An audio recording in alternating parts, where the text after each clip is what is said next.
Hi, I'm Amy Ortloff, and I'm the president of OC3. I'm here today to share with you a few things. September is National Suicide Prevention Month. Hopefully, by now, most of you recognize me.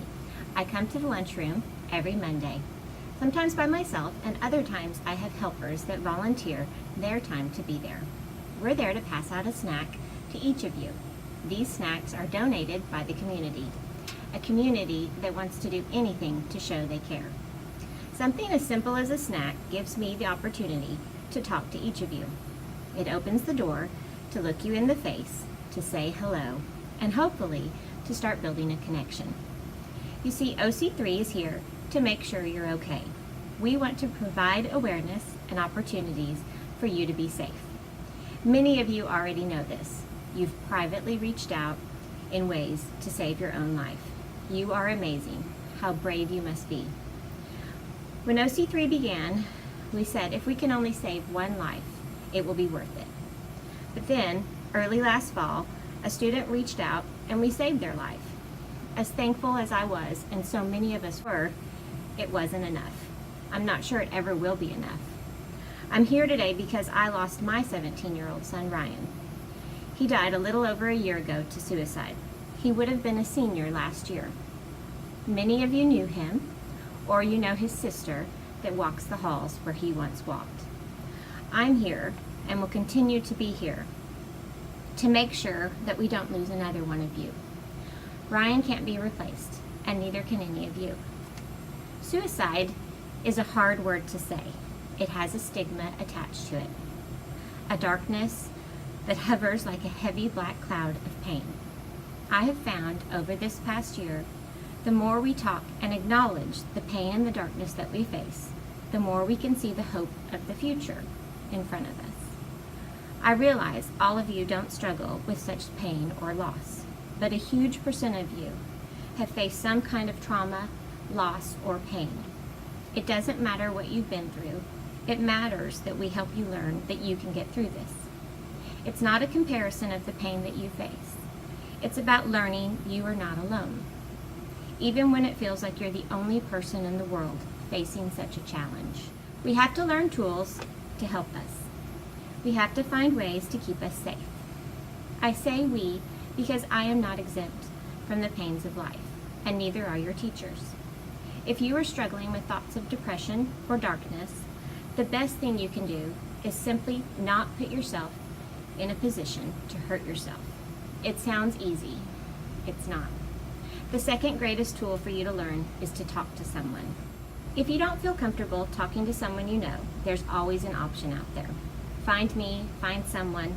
Don't face what you're facing alone. No matter how big or small your problem is, no one is meant to face this world alone. Not all of you struggle with the feelings I've talked about today, but someday you might, and I want you to be prepared. I want you to know that there are lots of people here at this school that care about you. Before I go, I want to tell you a story of two people. Realize, of course, that I have changed the names and the real details. This happened in a school not anywhere nearby, but it did happen. Let's call these two people Felix and Ramona. I'm pretty sure no one in our school is named Felix or Ramona, and if so, I'm sorry that I just put your name in my story. So, Felix breaks his arm and had surgery at the hospital yesterday.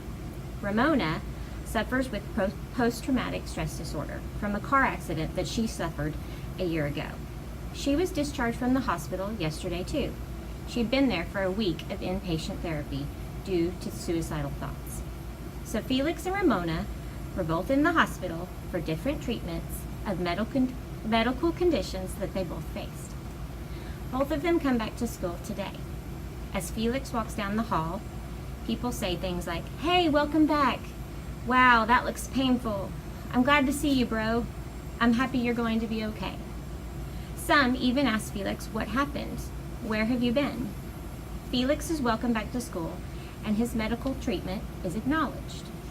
But as Ramona walks down the hall, something different happens. People look down, they look away, they avoid eye contact with her. People say nothing at all. They don't even say hello. They don't know what to say. They are afraid. They can't relate, or they worry they're going to say the wrong thing, So instead, they say nothing at all. Can you imagine what that must feel like? Both came back from the hospital. Both received treatments to help them get better. Only one was welcomed back for doing so. Do you see the stigma? If you know someone that struggles with mental illness, help stop the stigma. Try and say, "Hey, I'm glad you're back. It's good to see you. You matter to me." You don't have to know their struggle or their illness. A simple sentence can be a life-changing moment for a person that feels so alone in a hallway surrounded by people. You might just be the lifesaver that they are looking for. I know what I've talked about today is heavy. Last year, we released balloons into the air for suicide awareness. It was a bright way to acknowledge something so dark. At the time, it was what this school needed. This year, I felt we needed something more. You need more. You can be a lifesaver to someone else, or maybe for yourself. Your life matters.